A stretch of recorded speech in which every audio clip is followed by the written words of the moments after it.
you for joining us on Savvy Senior Sources, Talking with Experts.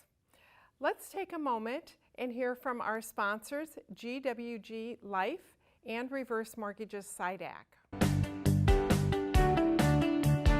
Provide for your long-term care. Convert your life insurance towards payments for long-term care. If you are concerned about future health care, you can convert your life insurance to pay for home care or assisted living. Health problems can be stressful enough without the added burden of financial obligations. If you feel that you no longer need your life insurance policy, you may want to apply the value towards long-term care.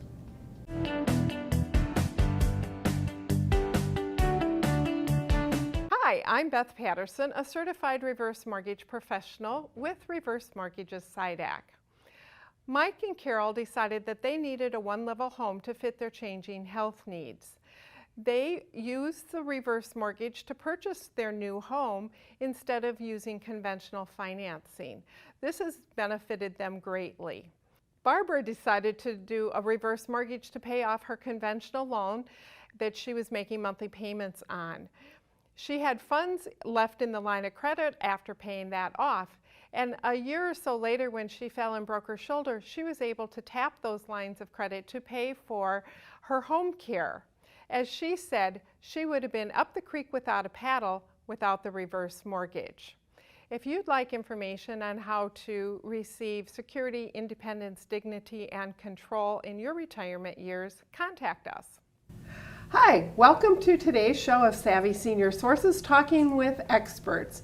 Savvy Senior Sources guide your way through resources A to V, through the TV shows, the Savvy Senior Sources Guide, and our website, SavvySeniorSources.com. Visit it to receive information on resources as well as how to receive a copy of the guide. I'd like to take a special moment to say thank you to our sponsors, GWG Life and Reverse Mortgages SIDAC, for making this show possible. And I'd like to welcome back my co-host, Mary Rempfer, who is with Liberty Oxygen and Medical Equipment. Thanks again for being here. Thank you for having me, Beth. Yeah. And today we have a special guest, Joan Kennedy, and we are going to be talking about the 5 rules of the game of life. And she's the author of the book about this, and we are so excited to have you here, Joan. Thanks for being here. I'm excited to be here too. Oh, good. So you are an author and the oldest female motivational speaker. Do I have that right? That's right.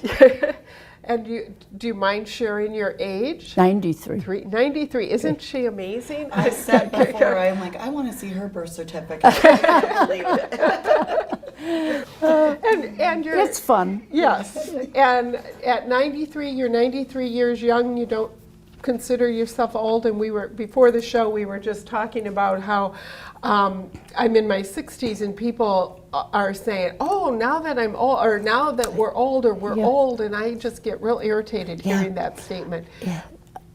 Absolutely. I mean, society still holds to the myth that people over 65 lose their vitality, their creativity, and their personal effectiveness. I mean, and we go along with it. I mean, society just has come up with this. It has to stop, you know. Yeah, and I don't know how to make it stop. You know, we're living longer, we're living stronger, you know.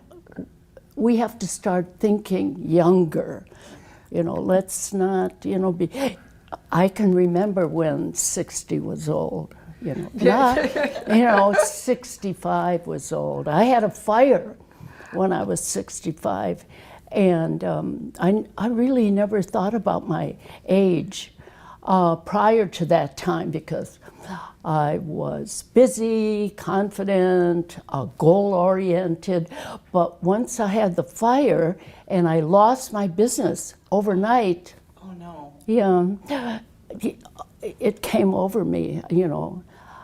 I felt old and tired and this is what can happen.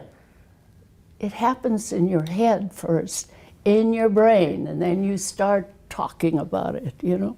So, and that's a good point. It starts in our brain, so it is a thought process It that we're is. old or we're young or we're still vibrant and still have something to offer.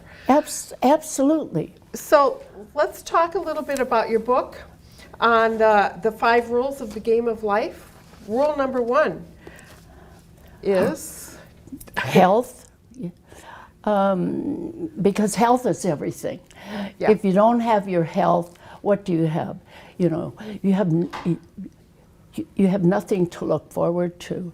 But with your health, you know, you have options. You can work, be productive, socially active, travel, set goals, achieve your goals, you know, because you have your health. Yeah, and that statement became reality for me when over 20 years ago I was rear-ended and I was disabled for 8 years. So I Went through so much. so and that, like I said, that statement became a reality, but I worked on a lot of ways to overcome that so Yeah. that I could, because I'm sitting there in my 40s thinking, I've got longevity in my family. I don't want to live like this the rest of my life, so how am I going to make that happen? Yeah. So visualization, I did a lot of visualization. I do natural, non-processed foods and those types of things to take care of my health. Good. Yeah. So it sounds like taking care of your health now will pay off in the future. Well, yes, Yes, absolutely, because we are living longer.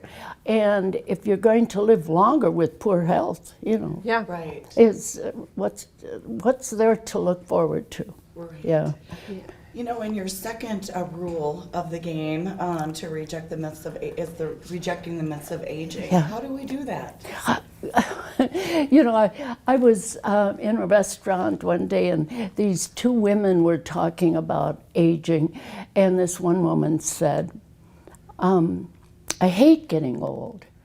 Everything either falls apart or slows down.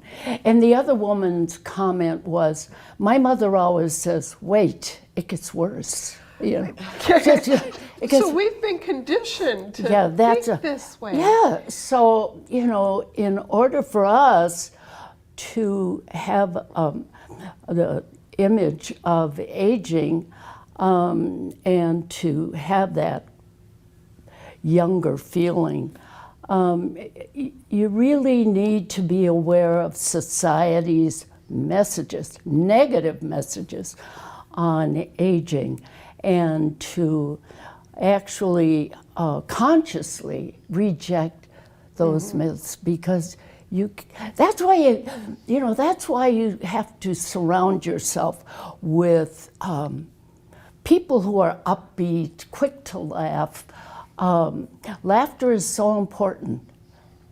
But if it's a positive laughter.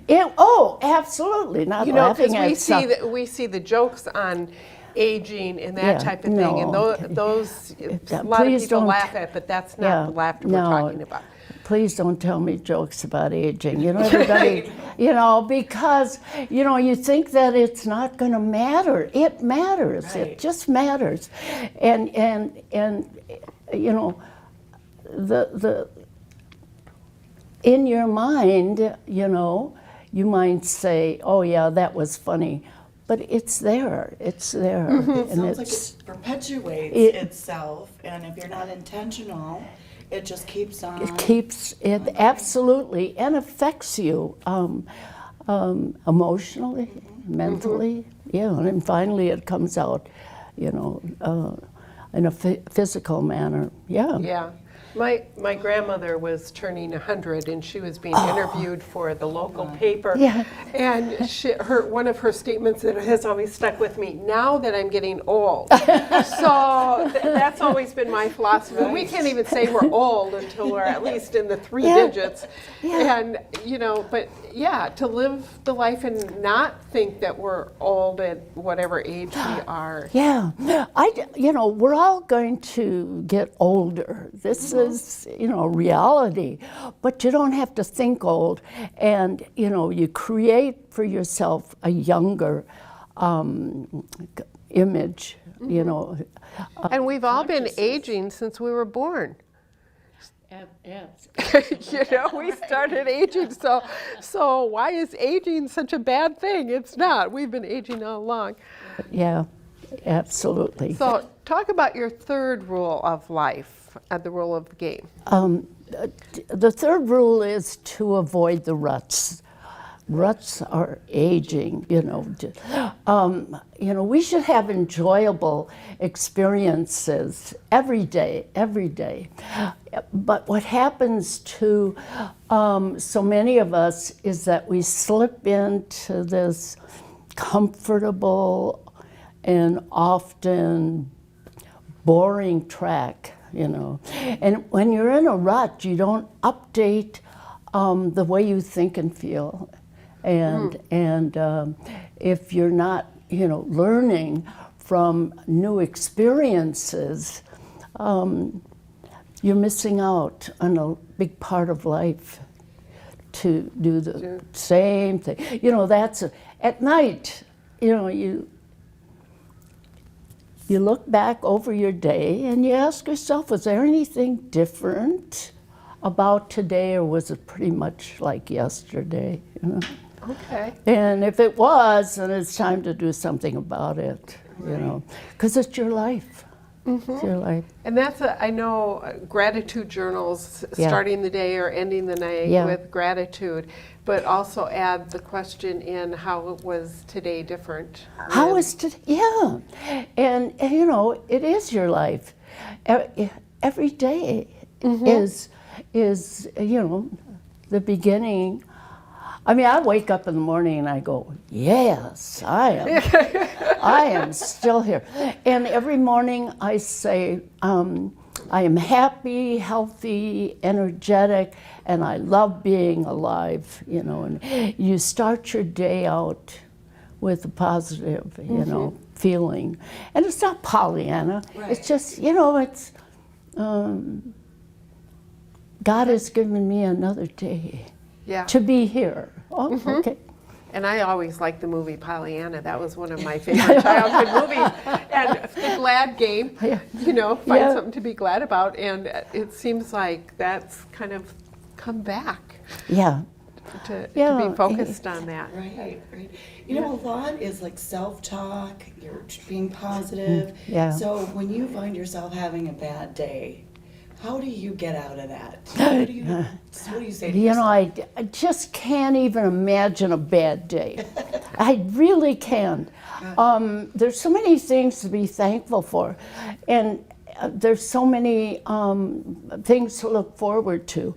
You know, not, every day is not an exciting day, but I'm always into what's next, you know, looking forward to. And this is one of the things we need to do, is to look forward, have something in our future to look forward to aspire to. Because if we don't have that, we'll come to a point in our life when we start looking to the past. And when you start looking to the past and view that time as a time when you did all your living. You only have one day. You have years, you know, that you can think about. You know, and it's fun to be with old friends and say, remember when, and, you know, and laugh about it, but then you come back to the present and look forward to the future, you know. Now, when you had the fire, that obviously had to be a traumatic situation, It was. but you brought yourself out of that. And so, Yeah. I mean, that was when, because in reality, that would have, when you're standing there and you're looking at your house, and you're thinking that, Yeah. that had to be a bad day. Well, yes, it was a traumatic day. You know, the sofa I can replace, but I lost a business overnight. And I, you know, moved into an apartment, And, you know, I sat there. I didn't know what to do. And I thought to myself, I have to start reading, see if there's anything positive about this time in my life. Well, it was 1988, and baby boomers hadn't turned 50, so there was very little written. But one day, in a magazine published by AARP, they had this article on aging, and in it it said, the fastest growing age group are people in their 80s. And I thought, well, hot damn. I'm only 65.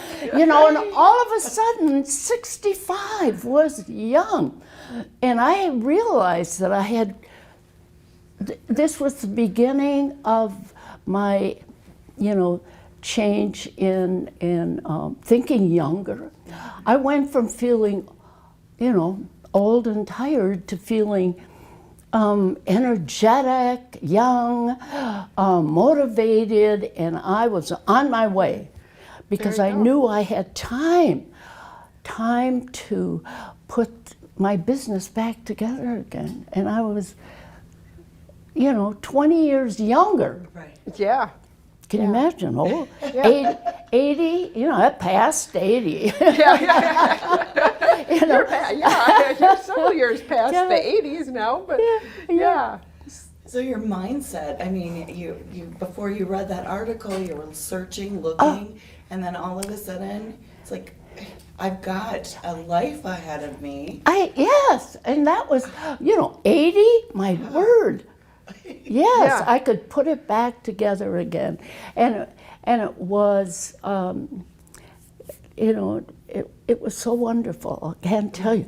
See, it's all in the head. Yeah. I thought I was, but then I found out I wasn't old, you know, because, and, you know, if it hadn't been for that magazine AARP had published, I don't know what would have happened, you know, because they didn't, nobody was talking about aging. Yeah. No, but because the baby boomers hadn't turned 80. Yeah. 50. And when they turned 50, everybody's talking about aging, you know, and everybody's writing about it, you know. Yeah, there's a lot more positives about it, but there's still some of those negative attitudes that we have to keep working to overcome and thinking the positive. Yeah, absolutely, because, you know, when we had a backache, when we were 20, it was a backache. Yeah. You know, now you have a backache, somebody says, oh my God, I'm getting so old, I got this. Right. You know. True. Yeah, and my response to that is if I have a backache, it's a result of the injury that I had, and it still may be lingering. It's not because of my age. Yeah, so people, are so quick to say, well, you're getting old. You I know. What do you, listen, doctors will say, well, listen, at your age, Yeah. Yes. you know, I remember seeing a doctor and my yearly checkup, and I thought, well, I'll tell him about my big toe, because it hurt, you know. So I said, you know, I have this big toe that hurts. And he went into that, you know, the diagnosis. Well, you know, at your age, Joan, you have to expect those things. Well, I got to be 93 and my toe doesn't hurt, you know, so just... It was something that was going on at that moment. At that moment. We don't have to expect that that's going to happen That's right. just because we're aging. And don't, you know. Yeah. You are such an inspiration, Joan. Do you speak to other groups? Yes, I do. Anyone that wants me, I'm there. What is your fifth rule of the game? Fifth rule is to continue to set goals, you know, and have dreams for your future. There are so many people who no longer set goals, and they just have memories, you know, memories of what they used to do and who they used to be, you know. Yeah. And You know, I remember the story of Grandma Moses. She was asked by a reporter why she started painting so late in life.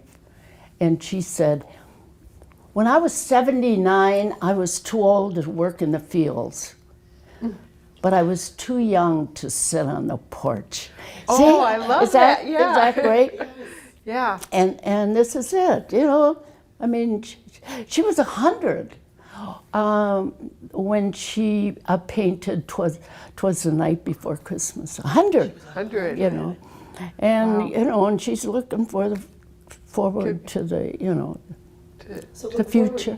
Look forward to Yeah, things. and yeah, you need to have a future, and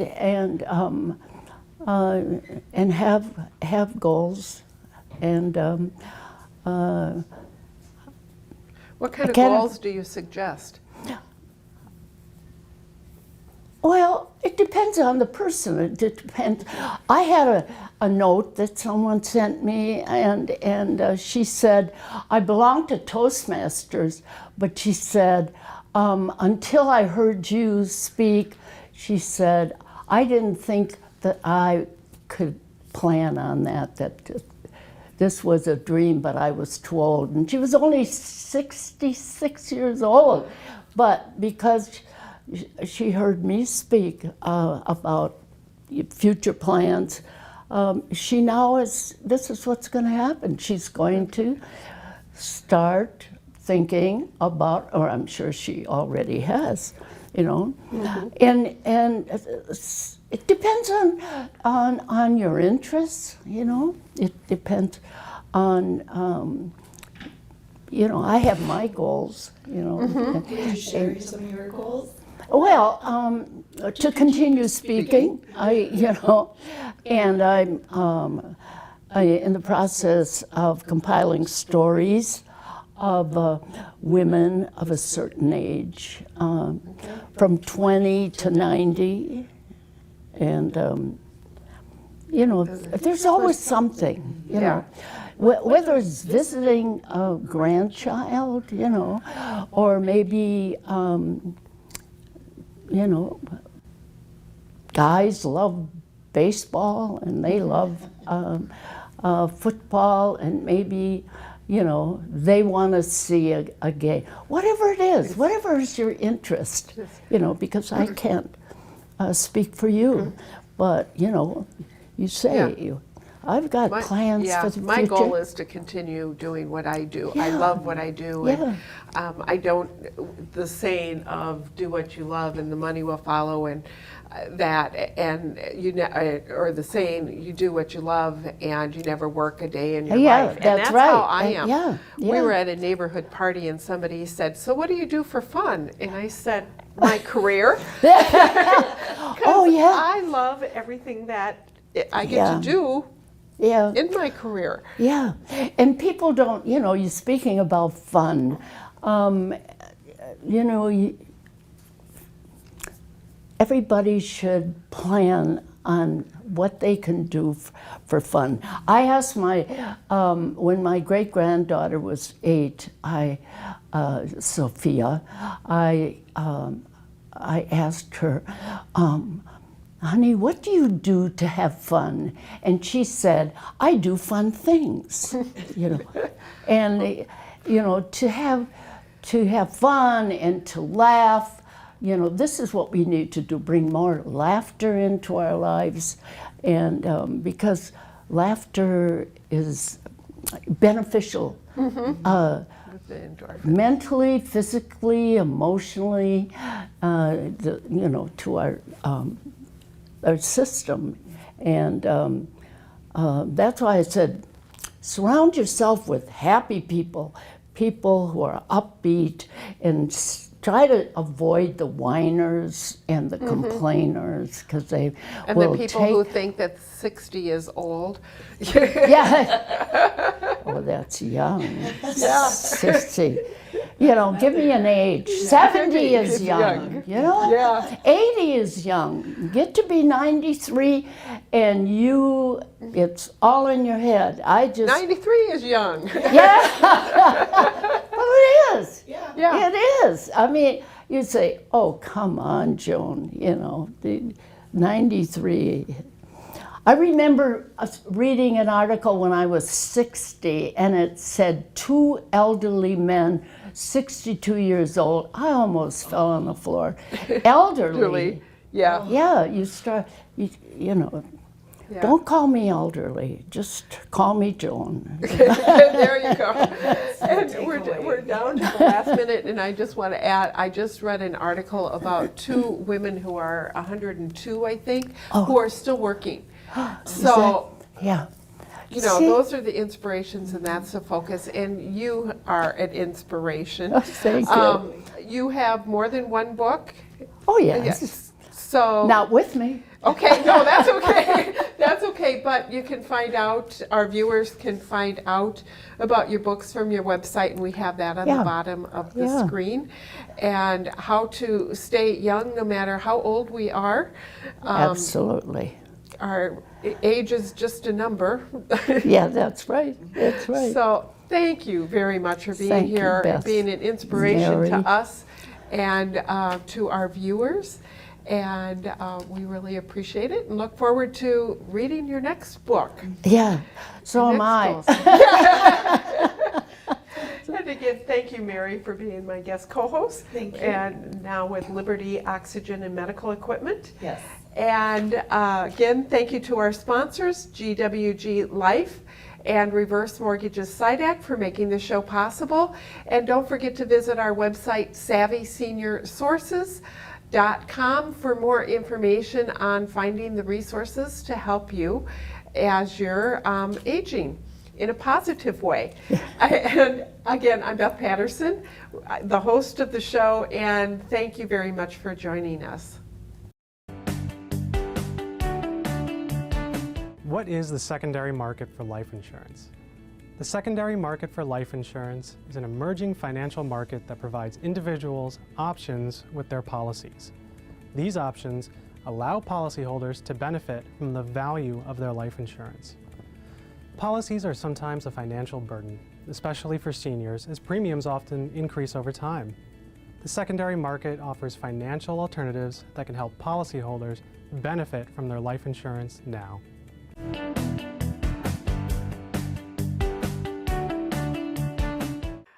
Hi, I'm Beth Paterson, a certified reverse mortgage professional with Reverse Mortgages SIDAC. Bob's wife passed away, meaning his Social Security income was cut in half. His financial advisor suggested he look into a reverse mortgage. With the reverse mortgage, he was able to take a dream vacation with his nephew, and oh, the stories that they can share. After Bob passed away, his niece shared the difference that it made to the whole family. Dorothy did the reverse mortgage in order to protect her other retirement funds. With her line of credit, she was able to travel, buy a new car, and do home repairs. Years later, she's still benefiting from the reverse mortgage line of credit and not having to rely on her children. For more information on how you too can have security, independence, dignity, and control, contact us.